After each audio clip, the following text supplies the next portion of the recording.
Daugavpilī apmeklēja Latvijas Nodarbinātības valsts aģentūras direktore Inese Kalvāne. Notikušās vizītes mērķis klātienē iepazīties ar mūsu filiāles darbu.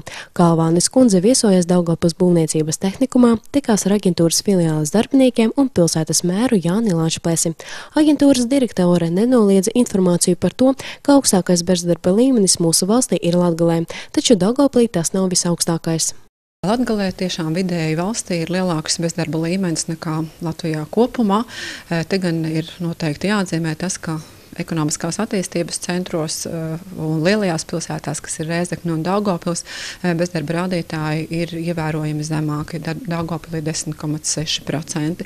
Tas nozīmē, ka šajās lielajās pilsētās ir darba devēji, kam ir nepieciešami darbinieki, un tātad arī cilvēkiem ir lielākas iespējas atrast darbu.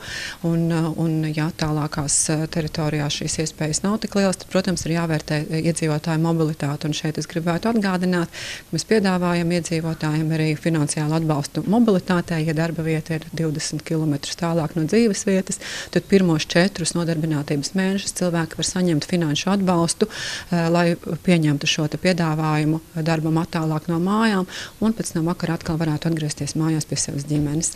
Uz šī gada 28. februārī bezdarba līmenis Latvijā sastādīja 9,1%. Ja runājam par Latgali, tad mūsu reģionā tas ir salīdzinoši ļoti augsts – 19%, bet Daugavpilī šis līmenis sastāda 10,5%. Salīdzinājumam Liepājā tas sastāda 12,9%. Kā norādīja aģentūrā, jau pavasarī bez darba esošo cilvēku skaits ievērojami samazināsies.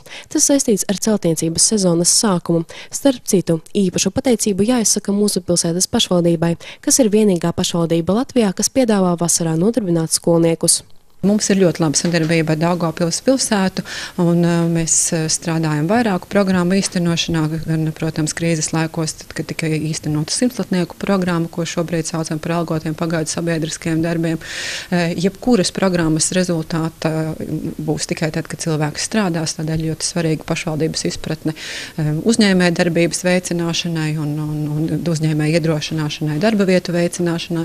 Svarīgi ir arī pašvaldības loma, tad, kad uzņēmumiem ir grūti, un tad, kad mums ir jādomā, varbūt tās arī par sociālo spriedzi un kad to mazināt. Visam tam šajos krīzes laikos mēs esam gājuši cauri. Šobrīd varam teikt, ka priecājamies, ka esam arī atraduši kopīgas sadarbības iespējas skolānu nodarbinātības organizēšanā, un tādējādi mēs varēsim piedāvāt skolu jauniešiem auglīgākas nodarbinātības programmas vasarā. Ar Inese Kalvāni vizītē Daugavpilī ieradās arī Latvijas augstskolu pedagoģi, kuri rīkoja vairākas lekcijas pilsētas skolās. Ekonomikas un finanšu speciālisti pastāstīja skolēniem par brīvprātīgo kustību Latvijā un to specifiku, kā arī brīdināja par iespējamām briesmām, kuras slēpj ātrie kredīti.